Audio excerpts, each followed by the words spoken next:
Hello everyone and welcome to this video on the Python programming language. So in this video, I will show you how to create a trading strategy that uses Fibonacci retracement levels and MACD to indicate when to buy and sell stock.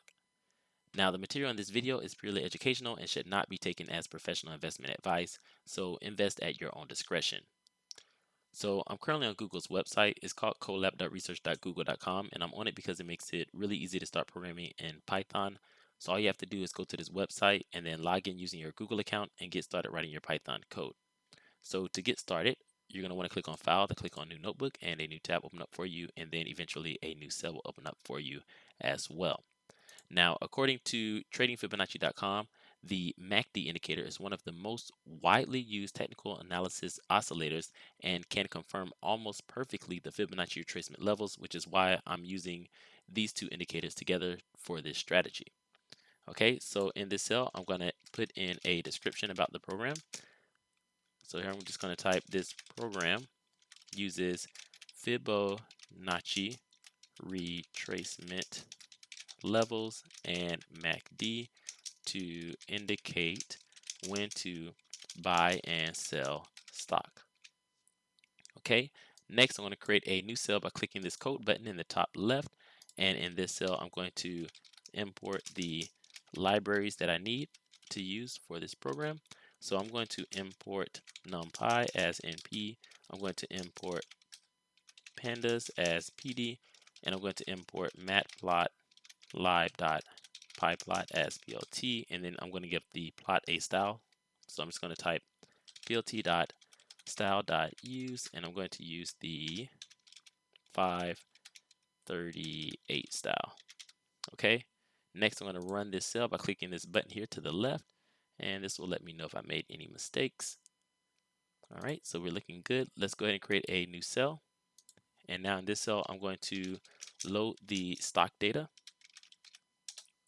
So from Google.colab, I'm going to import files, and then I'm just going to type files.upload to upload the file. So let's go ahead and run this and then click on choose files, and I'm going to choose this apple.csv file.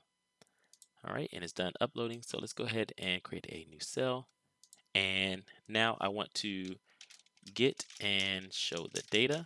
So I'm going to create a variable called df and set it equal to pd.read_csv, and then I'm going to input the name of the CSV file that I want to read, which is aapl.csv, and then of course I want to show the data.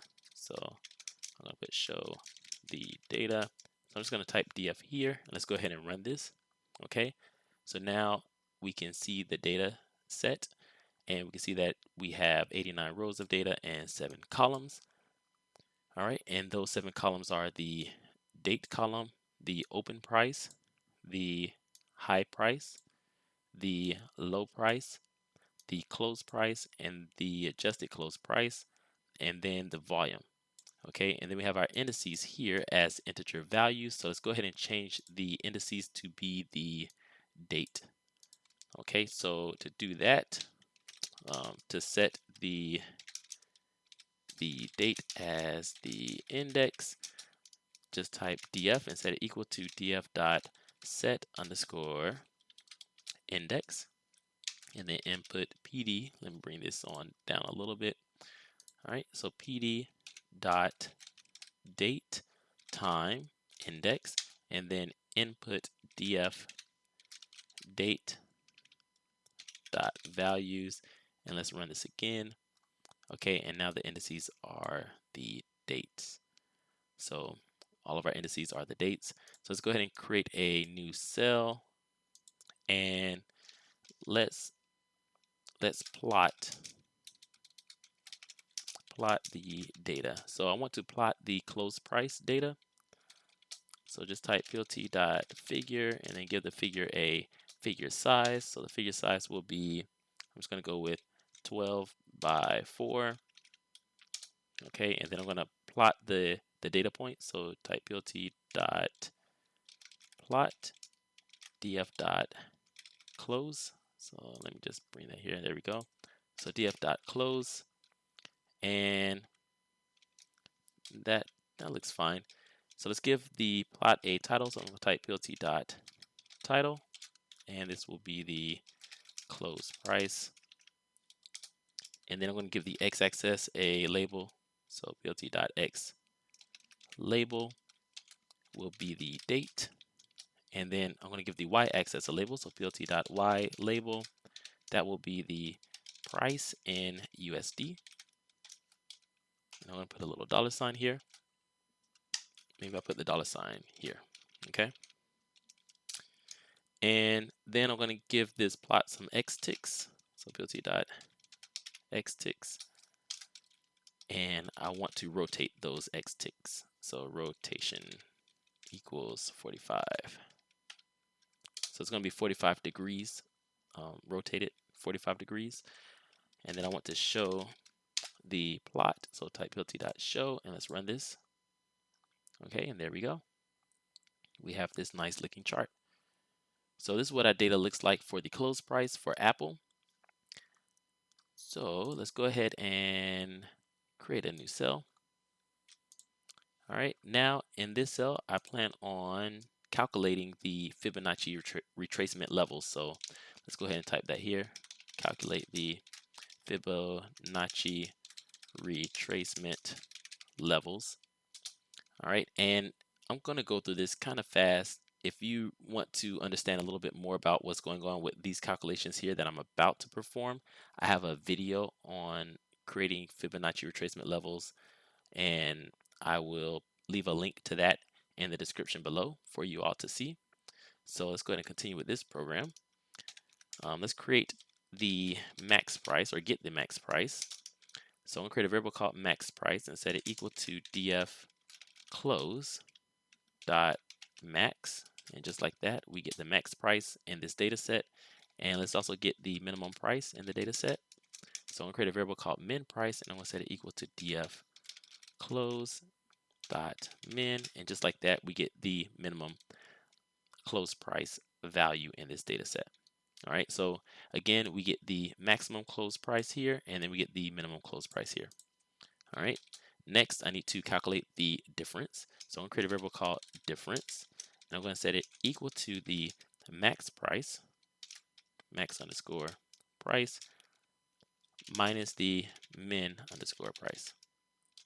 All right, and time to calculate the levels. So I'm going to create a variable called first underscore level, and I'm going to set it equal to max underscore price minus the difference times one of the Fibonacci ratios, 0.236.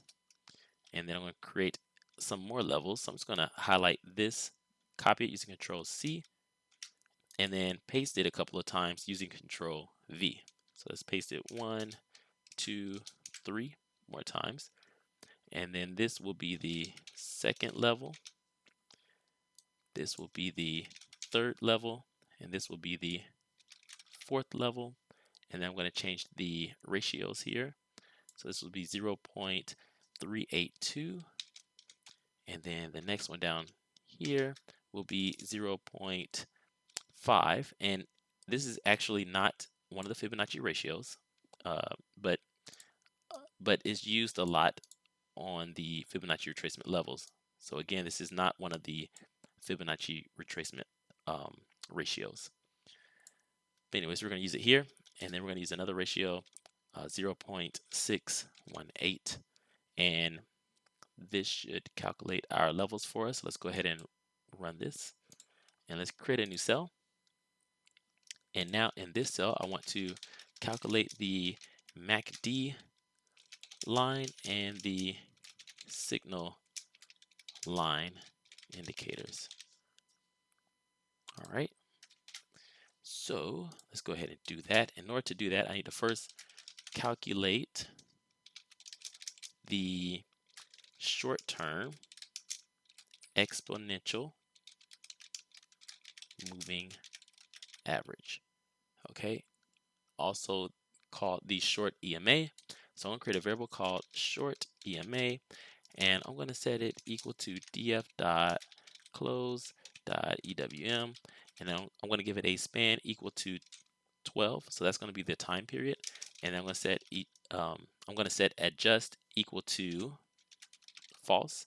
And then I want the average, so I'm just going to type dot mean here. And just like that, I have the short EMA. Next, I need to calculate the long-term exponential moving average. So I'm going to create a variable called long EMA, and I'm going to set it equal to df dot close dot EWM, and then I'm going to give it a time period of 26, and I'm going to set adjust equal to false, and I want the mean of that as well. Okay, so now that I have these two values or variables, now I can calculate the moving average convergence divergence, also known as MACD. So I'm going to create a variable called MACD, and I'm going to set it equal to short EMA minus long EMA. All right. And then last but not least, I'm going to calculate the signal line. So I'm going to create a variable called signal, and I'm going to set it equal to MACD.EWM, and I'm going to give it a span of 9 or equal to 9. So the time period is 9. And I'm going to set adjust equal to false dot mean. And just like that, we should be done. So let's go ahead and run this cell. Okay. So hopefully I've calculated these values correctly. So let's go ahead and create a new cell. And now I plan on plotting these indicators on a graph. So let's go ahead and do that now. We're going to plot the Fibonacci levels along with the close price and the MACD and signal line. Okay. All right. So let's go ahead and do that here.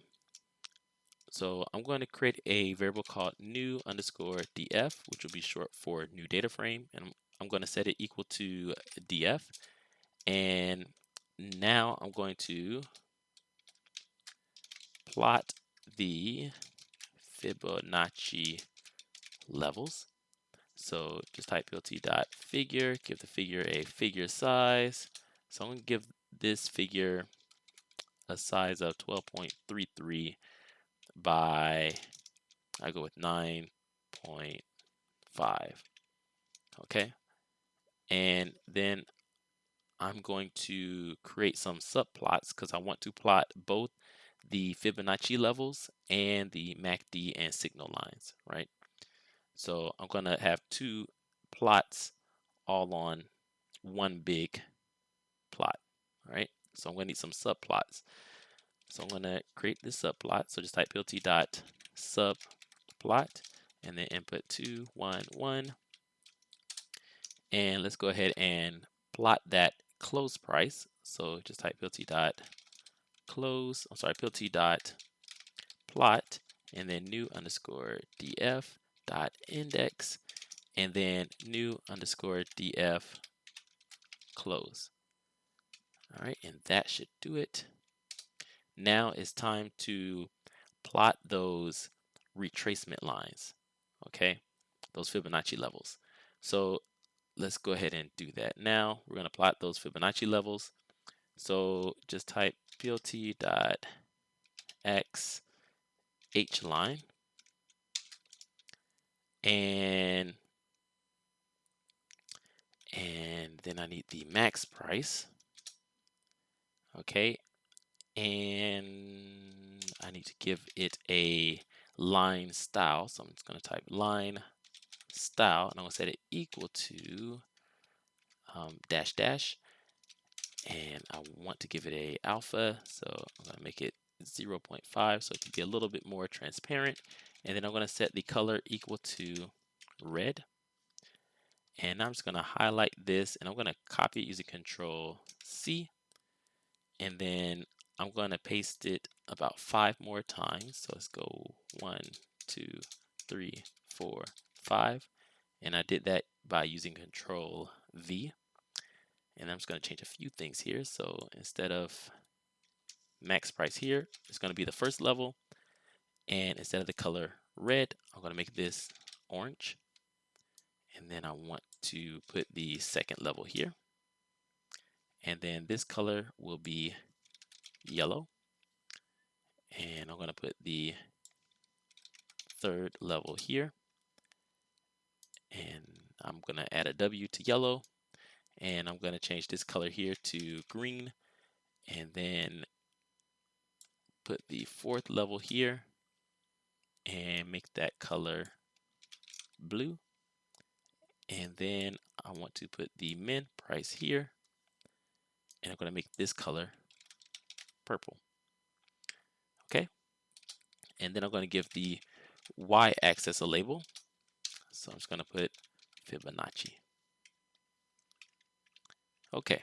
So I think that looks good for the, or for plotting the Fibonacci levels.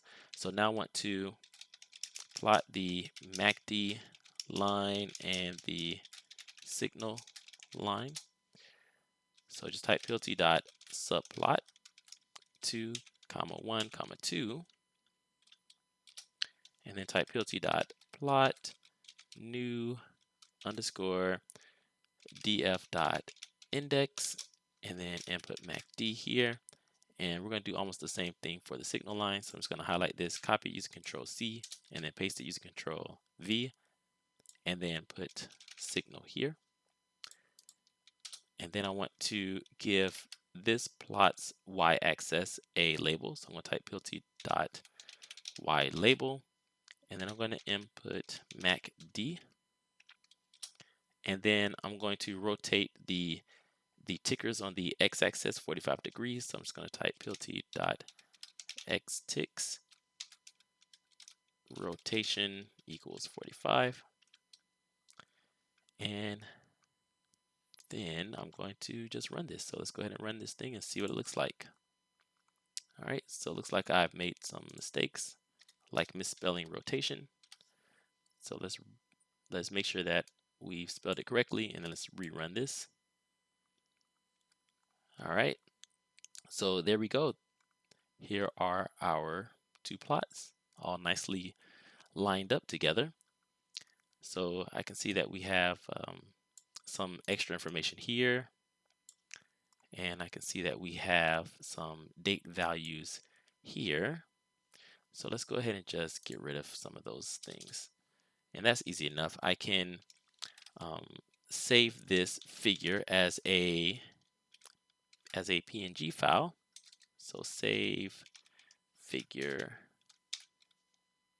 and I'm just going to call this figure 1.png, and this will actually get rid of these extra values for us here.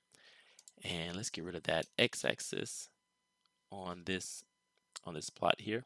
We're going to remove those values on the x-axis. So I'm going to create a variable called frame1, and I'm going to set it equal to plt.gca, and then just type frame1.axes dot get underscore x-axis or x-axis, and then dot set underscore visible, and I'm going to set it to false. So let's run this now. Okay, there we go. So I got rid of those values here on the x-axis, and I think the chart looks pretty decent. Although we can't see the alignment, these charts are still aligned. Okay, so I think it looks really good. Let's go ahead and create a new cell, and now in this cell I plan on creating 2 new columns to store the MACD values and the signal line values all in the same data set. So let's go ahead and do that now. I'm going to create new columns for the data frame.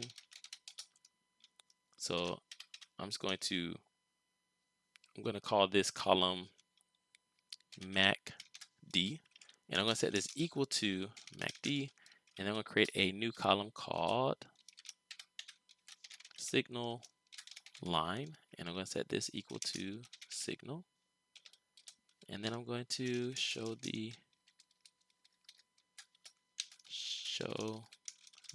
new data.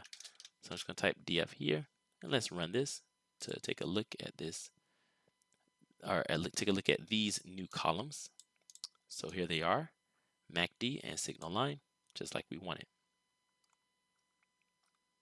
Okay, so I'm going to create a new cell. Now that we have all of the data in just one variable, it'll be, I think, easier to handle.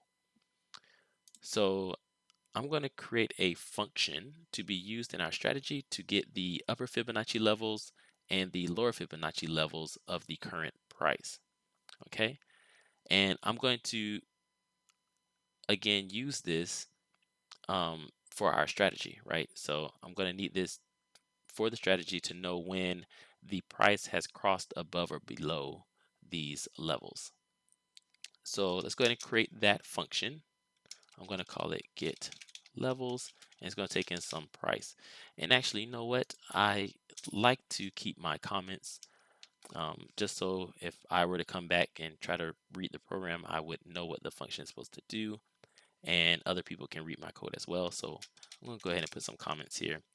Create a function to be used in our strategy to get the upper Fibonacci level and the lower Fibonacci level of the current price. Okay, so I think that looks good. All right, let's continue writing this function. So if the current price is greater than or equal to the first level, then I want to return the max price and the first level. So I'm going to return the higher level here and then the lower level here. All right, else if the price is greater than or equal to the second level, then I want to return the first level and then the second level. Okay, else if the price is greater than or equal to the third level, then I want to return the second level and then the third level, and else if the price is greater than or equal to the fourth level, then I want to return the third level and the fourth level, and then I will put a else statement here, return the fourth level and then the min price. Okay, so let's go ahead and run this, and I think that looks good. Hopefully there are no mistakes here. Let's go ahead and create a new cell, and now it's time to create a function for the trading strategy. Okay, so what's the strategy? Let's go ahead and put the strategy here. So the strategy is to buy when the signal line crosses above the MACD line and the current price crosses above or below the last Fibonacci level. Okay, or the last crossed Fibonacci level. So let's go ahead and put that here. When the signal line crosses above the MACD line and the current price crossed above or below the last Fibonacci level, or maybe I should put if instead of when. Yeah, if the signal line crosses above the MACD line and the current price crossed above or below the last Fibonacci level, then buy. We're going to buy the stock or buy a share of the stock. All right. Now, if the signal line crosses below the MACD line and the current price crossed above or below the last Fibonacci level, then I'm going to sell the shares of the stock. All right. And one more thing that I want for this strategy is I want to never sell at a price that's lower than I bought. Okay. So anytime we sell with this strategy, we should profit. All right. So let's go ahead and create that strategy, that function. So I'm going to call it strategy. It's going to take in some data frame, and I'm going to need a few things for this strategy. I'm going to need to create a buy list. I'm going to need a sell list, and both of these two lists will hold the prices to buy and sell at. Then I'm going to create a flag, which will be set to 0, and this flag will be used to determine when to buy and when to sell. Okay, or it will also let me know if I had bought or if I had sold. And then I'm going to create a variable called last underscore buy underscore price. I'm going to set it equal to 0 for now. And I'm going to use this to make sure not to sell below the last price that I bought for a share. All right. Okay, so let's go ahead and loop through the data set. So I'm going to create a for loop for this. So for I in range 0 to the length of the data set, which is df.shape at position 0, I am going to get the price. So I'm going to set price equal to df close at position I. So I'm going to get that close price. And now I need to check if this is the first data point within the data set. And if it is, I need to get the level above and below it. All right, so how do I check for that? Well, that's simple enough. If I equals 0, then it's the first one. So I'm going to create a variable called upper underscore level and a variable called lower underscore level, and I'm going to set them equal to the function get levels, and then it's going to take in some price. All right, and then I'm going to append NaN values to our buy list and to our sell list. So buy underscore list dot append np dot NaN. I'm just going to highlight this and copy using Control C, and then paste it here using Control V and change this to sell. Okay, so that looks good. Next, I need to check if the current price is greater than or equal to the upper level or less than or equal to the lower level. And if it is, then we know that the price has hit or crossed a new Fibonacci level. So let's go ahead and just type that in comments. So here I'm going to put else if the current price is greater than or equal to the upper level,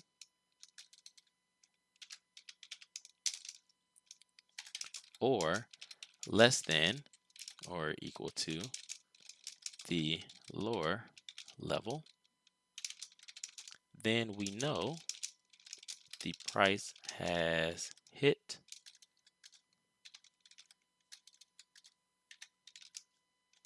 or crossed a new Fibonacci level. All right, so let's go ahead and create that in code. So else if price is greater than or equal to the upper level, or the price is less than or equal to the lower level, then we know that we have hit a new Fibonacci level or crossed it. Okay, and if that's the case, then we want to check those two signals, the MACD signal line and the MACD line and the signal line. So we need to see if those two lines have crossed. So here we're going to check to see if the MACD line crossed above or below the signal line. Okay, so let's first check if the signal line crossed above the MACD line. And of course, if it did, then we're going to buy. All right, so if DF signal line at position I, if it's greater than DF MACD at position I, and this is our first time buying, or we can buy, I should say that, not our first time, but if we are able to buy, so that's with our flag here, and the flag is equal to 0, which indicates that it's okay for us to buy, then the last buy price equals the current price, and we're going to append the price to the buy list. So I'm going to put buy underscore list dot append, and I'm going to append that price to the buy list. And now I'm going to append to the sell list a NaN value. Okay, because we're not going to store any prices or any price within this sell list here, because we're not selling anything. So we don't need to know a value at which to sell at, or we don't need to store that value at which to sell at. Okay, so next I need to set the flag to 1 to signal that the share was bought. So I'm going to set flag equal to 1. So now if the flag is 1, it won't go into this if statement, right? Because the flag has to be 0. Okay, so that looks good. Next, we need to know when to sell. So else if, here we're going to check if the signal line is less than the MACD line. So I'm just going to come up here, highlight this, and actually I'm going to highlight all of this here. And I'm going to copy using Control C, come down here and paste it using Control V. And I'm going to change the inequality here. So we're checking to see if the signal line is less than the MACD line, or in this case, if the signal line crossed below the MACD line. And we're checking that we have a share to sell. So the flag would be equal to 1, as we had set that flag equal to 1 here. And let's go ahead and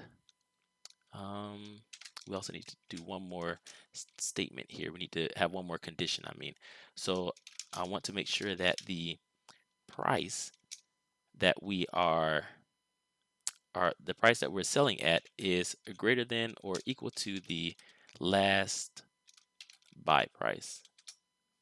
Okay, so that means that these two prices can be equal, and I don't really know why you would sell at the same price unless you want to, I guess, continue this strategy. So here you may want to optionally get rid of that equal sign. It's all up to you how you want it. Okay, so here we're going to append to our buy list NaN values. So buy underscore list dot append. I'm going to append np dot NaN, and then I'm going to append the price to my sell list. So sell underscore list dot append np NaN. Sorry, not np NaN. We want to append the price, right? All right, so that looks good. And then I'm going to set the flag to 0 to signal that the share was sold. So flag will equal 0. All right, and this will allow us to come back up here and buy again. All right, so if neither of those two things happen, that will go into our else statement. Since neither of those two things happen, and both the buy list and the sell list will append NaN values, np.NaN. There's no price to store in these lists. All right, so this looks pretty good. So we have our if statement here, we have our else if statement here, and then just to capture anything else, I'm going to create our else statement here for the bigger if and else conditions. So I have to make sure that they're all lined up, and I will make sure that right now. Okay, so it looks good. It looks like everything's lined up. So now I'm just going to basically highlight this, copy using Control C, and I'm going to paste it here using Control V. Okay, and that's almost finished. So after doing all of this, I need to update the new levels. So upper level and lower level will equal get levels for the current price. And then I'm going to return the buy list and the sell list. Okay, so let's give this a test. Hopefully the code is correct. So I'm going to create a new cell here, and I'm going to create buy and sell columns. So I'm going to create a variable called buy and a variable called sell, and I'm going to set it equal to our strategy. It's going to input the data frame that we have, and then I'm going to create two new columns. So buy underscore signal underscore price, and it's going to have or contain the buy list, and then I'm going to have sell underscore signal underscore price, which will contain the sell list. All right, and then I want to show the data. So I'm just going to type df here, and let's go ahead and run this. And let's scroll over. Okay, and this looks good. So we have our buy signal price and we have our sell signal price all in our data set here. Okay, so let's go ahead and create a new cell. And now in this cell, I'm going to plot the Fibonacci levels along with the close price. So I'm going to plot the Fibonacci levels along with the close price and with the buy and sell signals. All right, so let's just go back up here where we created these other previous charts, And I'm just going to highlight, let's highlight all of this here. And let's copy it using Control C, and then come down here and we're going to paste it using Control V, and I'm going to get rid of that subplot. Okay, I want to keep that. I'm going to add in our buy and sell signals. So just type plt dot scatter and then new underscore df dot index, and then we're going to input the signal prices. So I'm going to start with the buy signal price here, and then I'm going to give it a color equal to green, and I'm going to give it a marker.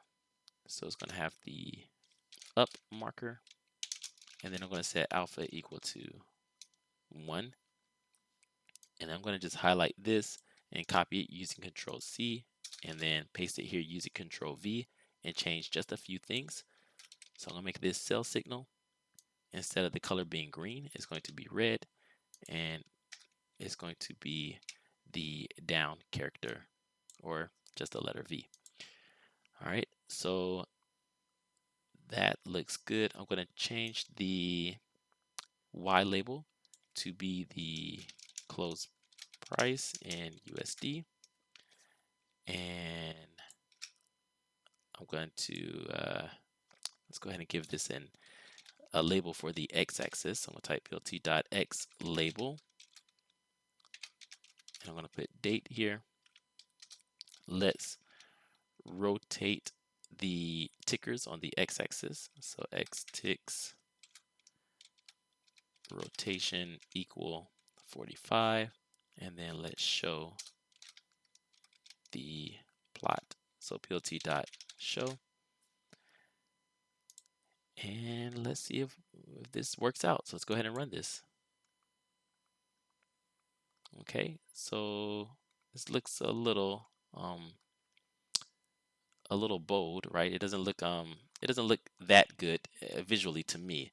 It looks very, very stretched out. So I am going to change this size, this figure size. I'm gonna make this 4.5. So let's run this again. And now I think that looks a lot better. And can we see those buy and sell signals? Barely. So I need to change the alpha here. So I'm going to set alpha equal to 0.5 on the close price. So let's run this. And now those buy and sell signals are much clearer to see. So if we take a look here, the strategy tells us to buy here. It tells us to sell here, where we would have definitely profited quite a bit, it seems. And then the strategy tells us to buy here. And then we can see that the value of the stock went down for the close price.